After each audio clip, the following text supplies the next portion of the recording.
Hello guys! Today's story is about a prisoner who escapes from jail every single time, no matter how tight the security is, no matter how impossible it seems. This is the incredible story of Japan's most dangerous and ruthless prisoner, Suzuki. Right now, he is locked up in Japan's highest security prison. One night, after the guard on checking duty finished his rounds and left, Suzuki suddenly smiled, reached into his mouth, and pulled out one of his own teeth. A short while later, when the guards came back for another check, Suzuki had already vanished. He moved silently through the shadows, staying away from the lights, slipping from one hiding spot to another. When the guards checked the isolation cell again, they realized he was gone. The prison sirens started blaring loudly. Suddenly, heavy rain began pouring down. Now, the story flashes back 12 years. 12 years ago, Suzuki was sent to prison for a 10-year sentence. He never spoke to anyone, so everyone thought he was mute. He had an upside-down Mount Fuji tattoo on his chest. Even back then, he was famous for breaking out of jails he had already escaped 3 times before. They placed him in a small cell with only one tiny skylight. He stared at it carefully, clearly planning something. Outside, a guard told the warden, "Mr. Kahani Murasi, this time Suzuki won't be able to escape." But when the warden looked inside, Suzuki had already disappeared. The warden ordered the entire city to be sealed off. Yet the guards caught him after just 20 minutes running straight down the train tracks. They locked him back in the same cell, but this time with handcuffs on. When a guard peeked in, Suzuki was sleeping with a blanket over his face. The guard ordered him to remove it, but Suzuki refused. In anger, the guards beat him mercilessly. The next morning, the warden studied Suzuki's old records and discovered a pattern. Every time Suzuki escaped, he was always caught on the train tracks. That night, the warden was shocked to find that Suzuki had somehow removed his handcuffs. Once again, he was beaten badly.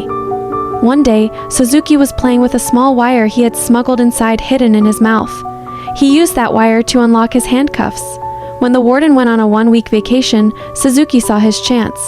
During a check, the guard saw someone sleeping under the blanket and left. But Suzuki wasn't in the bed, he was stuck to the ceiling like a lizard, waiting for the perfect moment. As soon as the guard left, Suzuki climbed down, punched through a weak spot on the roof, and escaped. The sirens went off again. The next morning, the police were planning their search. The warden said, "Forget everything else. Send one team straight to the train tracks." The officers thought the old man had gone crazy, but the warden was 100% confident. They followed his advice and caught Suzuki on the train tracks once more.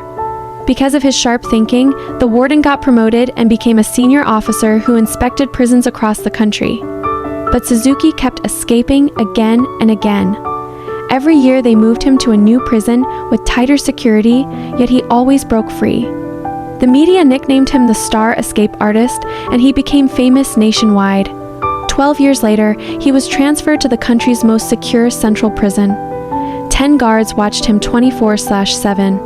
His cell was solid concrete with multiple locks on the door, the same isolation cell from the start of the story. Even here, Suzuki began planning his escape. He deliberately provoked the guards so they would beat him. His blood dripped onto the iron bars. One day, they hit him so hard that a tooth broke out. Suzuki picked it up and smiled strangely, as if it was all part of his plan. He spent weeks sharpening that tooth against the wall to turn it into a tool. After attacking another guard, they gave him the worst punishment. They chained him up and hung him from the ceiling for 1 full year. His body started rotting, and worms appeared in his wounds. Finally, one evening, the guards removed the chains. That stormy night, when lightning flashed outside, Suzuki used his sharpened tooth to unlock the handcuffs. The iron bars had become weak and rusty from all the blood.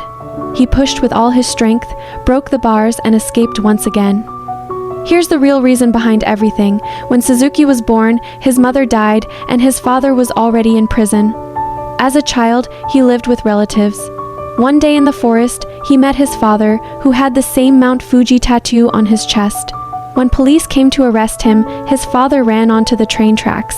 That day, young Suzuki swore he would one day free his father. That's why Suzuki kept escaping on purpose, so he could eventually get transferred to the same ultra-secure island prison where his father was held. Present Island was built in the middle of the ocean, surrounded by strong currents and sharks. There were no train tracks, and escaping was considered impossible. Thousands of guards were on duty, with orders to shoot any prisoner who tried to run.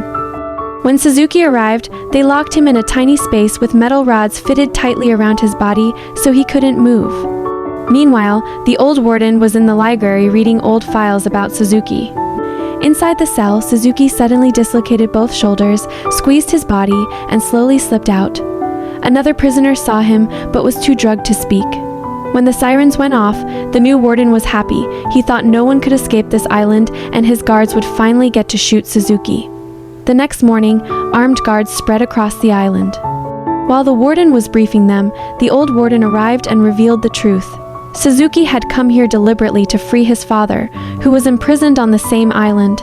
Everyone was stunned. It turned out the entire 12-year game was Suzuki's master plan. He escaped and got caught on purpose, just to reach this prison. Finally, Suzuki found his father. After so many years apart, both cried when they saw each other.